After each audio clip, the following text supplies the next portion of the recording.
प्रधानमंत्री नरेंद्र मोदी ने open magazine को एक इंटरव्यू दिया है और इस इंटरव्यू में जो बात उन्होंने कही है वो चौंकाने वाला है। प्रधानमंत्री नरेंद्र मोदी ने कहा है कि वो एक आलोचनाओं की कमी महसूस करते हैं। उन्हें लगता है कि अब आलोचना नहीं हो पा रही है उनकी, और उन्होंने कहा कि मेरा मानना है कि एक बेहतर डेवलपमेंट के लिए, एक विकास के लिए, एक बदलाव के लिए आलोचना होनी चाहिए किसी प्रशासक की, किसी नेता की, किसी प्रधानमंत्री की, किसी भी व्यक्ति के लिए। उन्होंने इस बात की चर्चा की। अब सवाल यह है कि जिस व्यक्ति की पिछले 2 दशक से इस देश में यदि सबसे ज्यादा गिद्धों की टोली ने आलोचना की है तो पीएम मोदी की है। वामपंथी तो ये कहते हैं कि प्रधानमंत्री मोदी हमसे आलोचना का अधिकार छीन रहे हैं।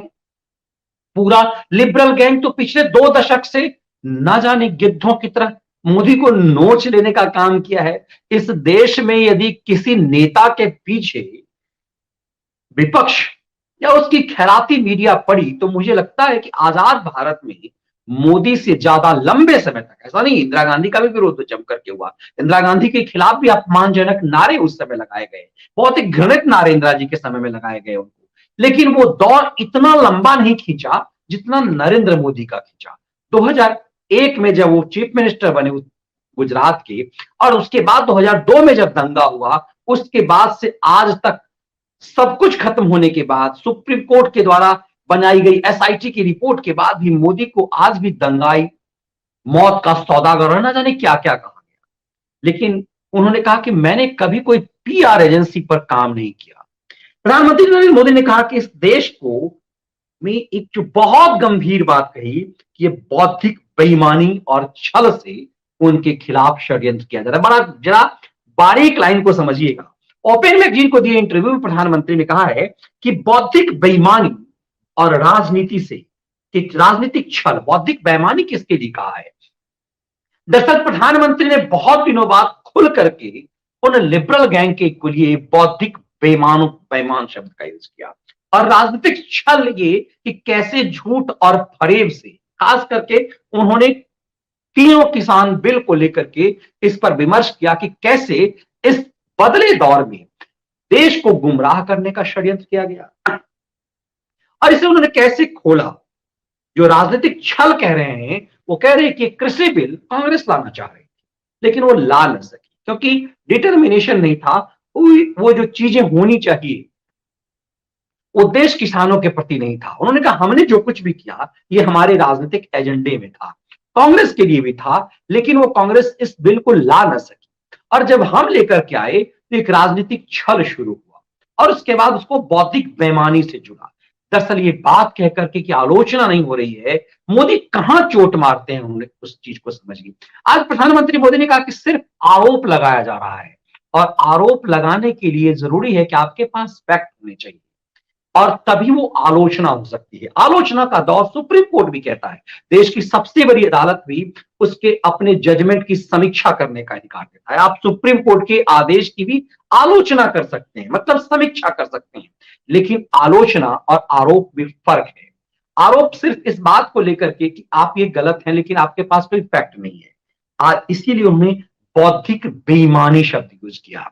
जिस तरह से उन्होंने इन आंदोलनजीवी शब्द का इस्तेमाल किया था योगेंद्र यादवों के लिए, और उसके बाद तिलमिला गया था योगेंद्र यादव। अब गौर कीजिएगा, आंदोलनजीवी शब्द का इस्तेमाल उन्होंने टिकैत के लिए नहीं किया, सिर्फ टिकैत इस पे नहीं तिलमिलाया। योगेंद्र यादव तिलमिलाया गया क्योंकि उसे पता है कि चोट कहां मारेगी, क्योंकि ये पूरा खेल जब से कांग्रेस की सत्ता गई है तब से यूजीसी का उसका धंधा चला गया। अपनी प्रोफेसरी के धंधे को साइड रख करके वो एक दूसरा धंधा करता है और रेगुलर इस एजेंडे में हर तरह की चीजों में घुस जाता है। कभी वो लेक्चरर हो जाता है, कभी प्रोफेसर हो जाता है, कभी यूजीसी का मेंबर हो जाता है, और कभी किसान हो जाता है। तो हर चीज में जो खपता है, इसीलिए उन्होंने कहा ये एक आंदोलन जीवियों की टीम है। अब इसी बात को लेकर के दरअसल इसी गिरोह के लिए उन्होंने बौद्धिक आतंकवाद नहीं, बौद्धिक बेईमानी का, दरअसल इन खैरातियों को उन्होंने बेईमान कहा। और जो मैं खैराती शब्द यूज करता हूं, आज मुझे लगता है कि इसकी हेडिंग ये होनी चाहिए थी कि प्रधानमंत्री ने भी इन धूर्तों को, इन बौद्धिक दलालों को, या फिर जिनको आज तक शहरी नक्सल कहा जाता था, ये शहरी नक्सल से अब ये बौद्धिक बेईमानों की टोली हो चुकी है। ये बौद्धिक बेईमानी की टोली कौन? ये बौद्धिक बेईमानी की टोली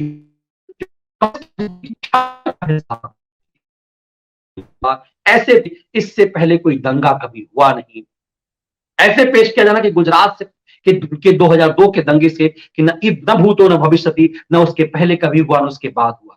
ये सच है कि गुजरात में उससे पहले तो हुआ, मोदी काल से पहले, लेकिन उसके बाद कभी नहीं हुआ। लेकिन गुजरात को छोड़ करके उन तमाम राज्यों में जो दंगाई चरित्र जिनका रहा, खास करके उत्तर प्रदेश 2017 से पहले, योगी सरकार से पहले, इसे दंगा प्रदेश यदि कहा जाए तो कोई ऐतराज नहीं होना चाहिए। ये उत्तर प्रदेश दंगा प्रदेश आज से नहीं, आजादी के समय से रहा। इस देश के विभाजन में बहुत बड़ी भूमिका उत्तर प्रदेश की रही। यह अलग बात है कि जो लोग उत्तर प्रदेश और बिहार के जो लोग दंगाई होकर के चाहते थे कि पाकिस्तान बने, वो पाकिस्तान गए नहीं, क्योंकि उन्हें अपनी संपत्ति का लालच रहा। लेकिन ये पूरी तरह से ऐसे पेश किया गया कि 2002 से पहले कभी दंगा नहीं हुआ और 2002 के बाद, जैसे गुजरात के बाद कोई दंगा नहीं हुआ। मुजफ्फरनगर में इतना अत्याचार सब कुछ सामने आया, लेकिन कभी भी ये बौद्धिक बेईमानों ने कभी इसको कोई इशू नहीं बनाया।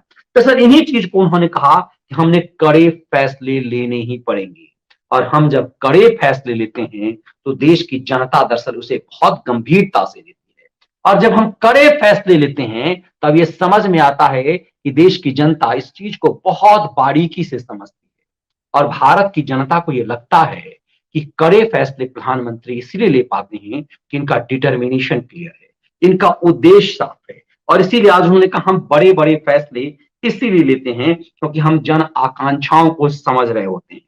उन्होंने कहा राजनीति हमें ना कोई विरासत में नहीं मिली और इतनी आसानी से नहीं मिली, हमने इसके लिए खुद को तपाया है, तब ये स्थिति हमने पाया। दरअसल उन्होंने ये बात अपने पद के लिए नहीं कहा। उन्होंने कहा राजनीति से मेरा दूर दूर तक नाता नहीं था, बचपन में आरएसएस से जुड़ा और एक सामाजिक दायित्व को निभाता रहा, इसे राजनीति नहीं कहेंगे। उन्होंने और जो कुछ भी आज मैंने छवि बनाई, उन्होंने छवि की बात की, कुर्सी की बात नहीं। उन्होंने ये अहंकार में नहीं कहा कि प्रधानमंत्री की इस कुर्सी को उन्होंने अपने मेहनत और पसीने से पाया है। उन्होंने कहा ये जो छवि हमने बनाई है वो मेहनत और पसीने से बनाई है। दरअसल यही सबसे महत्वपूर्ण चीज है जो उन्होंने आज कहनी चाहिए। इस पूरे प्रकरण को यदि आप देखेंगे तो मुझे लगता है कि आज के लिए सबसे महत्वपूर्ण मुद्दा ये था जो पीएम ने आलोचना करने वालों को सिखाया कि तुम्हें आलोचना समालोचना करनी चाहिए। और उसके लिए जैसे मैं अक्सर कहता हूं कि इस देश की विपक्ष के साथ सबसे बड़ी बात इस देश के पत्रकारों की जिम्मेदारी होनी चाहिए कि सरकार ने जिन जिन योजनाओं की बात की है, जिस चीज पर सरकार अपनी पीठ थपथपाती है, जिन जिन योजनाओं के लिए सरकार अपने अपनी अपने आप को आप महिमा मंडन करती है, प्रधानमंत्री खुद अपनी तारीफ करते हैं, योगी आदित्यनाथ प्रधानमंत्री अपनी तारीफ के साथ प्रधानमंत्री की तारीफ करते हैं। इस देश की मीडिया को चाहिए थी कि आलोचना इस रूप में की जानी चाहिए कि यदि कोई भी सरकार की योजना है, वो योजना फेल कहां हुई, इसे आलोचना कहते हैं। आरोप ये कि आप एकदम से किसी के प्रति नफरत में हैं तो आपको आरोप लगाना है, यदि आप नफरत में हैं तो सिर्फ आरोप लगाएंगे। आलोचना एकदम से अलग चीज है। आलोचना आप उसमें से कुछ चीज को ऐसे निकाल रहे कि चीजें गलत हुई है, इसको ऐसे होना चाहिए। आलोचना इसे आलोचना का मतलब यह है कि आप एक चीज को मानते हैं कि ये चीजें इसके बदले ऐसे होना चाहिए, आपको तर्क देना चाहिए। आप देखेंगे पूरे खैराती गैंग को कि ये कोई आलोचना नहीं कर पाते, इसलिए आज उन्होंने एक बड़ी लकीर की इस चीज को। आलोचना का मतलब है कि आप उसके उसके एवज में ये बताएंगे कि सरकार या प्रधानमंत्री ने ये जो किया है ये गलत किया है, इसके बदले इस चीज को ऐसे होना चाहिए, या ये फिर कहना ये जो कह रहे हैं वो ये झूठ है और इसके बदले दरअसल सच ये है। लेकिन आरोप हर चीज में नफरत ही है। आरोप ये जिसको मौत का सौदागर जैसे सोनिया कहती हैं, आरोप ये कि जैसे ऐसे पेश किया जाता है कि सोहराबुद्दीन से पहले न कभी किसी का एनकाउंटर हुआ न सोहराबुद्दीन के बाद हुआ। अब कल्पना कीजिए एक ऐसा व्यक्ति जिसके पीछे ऐसे पेश किया किसी देश। मैं अक्सर कहता हूं इस चीज को कि मैंने लंबे समय क्राइम की रिपोर्टिंग की, कोर्ट की अदालत की रिपोर्टिंग की, निचली अदालत से लेकर सुप्रीम कोर्ट की रिपोर्टिंग, लेकिन मैंने बहुत नजदीक से दिल्ली में एनकाउंटर को देखा। एक जर्नलिस्ट के रूप में एक जर्नलिस्ट को बेहतर समझ में आ जाता है नजदीक से देखने पर कि किस एनकाउंटर में कितना दम है। अक्सर जब लोग ये कहते हैं कि योगी जी के राज में अब गाड़ी पलट जाएगी, आप इसलिए कह पाते हैं कि 4G के दौर में जो 3G के दौर तक जो समझ पत्रकारों को होती थी, 4G के दौर में वो समझ आम आदमी को भी हो चुकी हुई है। इसलिए मैं इसे कहता हूं कि सोशल मीडिया का दौर है, अब आम आदमी भी पत्रकार हो गया है। तो किसी भी चिरकुटों को यदि ये भ्रम होता है कि वो बड़ा पत्रकार हो गया है, इस 4G के दौर में वो संवेदनाएं सब तक पहुंच चुकी हुई है। कोई अपने आप को ये नहीं कह सकता कि हाँ, इस चीज की मुझे सिर्फ समझ मेरे पास है और मैं ही इसका बौद्धिक विरासत संभाले हुई हूं। इस पूरी प्रक्रिया को यदि आप देखेंगे तो आपको एकदम से स्पष्ट दिखेगा कि ये बात इसलिए कह रहे हैं कि सालों तक आप इस एवज में हैं, इसीलिए आप जनता के द्वारा खारिज हो गए हैं। और उन्होंने साफ किया कि ईमानदारी से आलोचना का मैं आज भी सम्मान करता हूं और मैं चाहता हूं कि आलोचना जम करके होनी चाहिए। आलोचना जिस दिन खत्म हो जाए उस दिन देश का लोकतंत्र सिफर हो जाए, कमजोर हो जाए। इसीलिए आलोचना की बात वो कर रहे हैं। और उन्होंने साफ कहा कि मेरा मकसद साफ है, आत्मनिर्भर भारत बनाना, भारत को सर्वश्रेष्ठ शिखर पर पहुंचाना। और इसी को लेकर के आज पूरी मीडिया एकदम से बिलबिला गई कि ये प्रधानमंत्री तो इंटरव्यू देते नहीं है, तो फिर ये आलोचना का अवसर कहां देते हैं। सवाल ये है कि मैंने अपनी पुस्तक में भी इसकी व्याख्या की है, चैप्टर इसी पे लिखा कि वो कौन सा मसला था, वो कौन सा मामला था जहां से प्रधानमंत्री ने इंटरव्यू देना बंद कर दिया। इसके क्या कारण थे? इसके कारण ये थे कि ये आलोचना के बदले जो फरेब, जो छल होता था, जिस छल की बात उन्होंने कही है, जिस बौद्धिक बेईमानी की बात उन्होंने कही है, आज उन्होंने पहली बार मुझे लगता है कि खोल करके इस बौद्धिक बेईमानी की चर्चा की है, राजनीतिक छल की चर्चा की है। और जब राजनीतिक छल और बेईमानी से आप चलते हैं, किसी चीज में आप जब बेईमानी से चलते हैं, तो फिर आप दूसरे का नहीं खुद को गर्त में ले जाते हैं।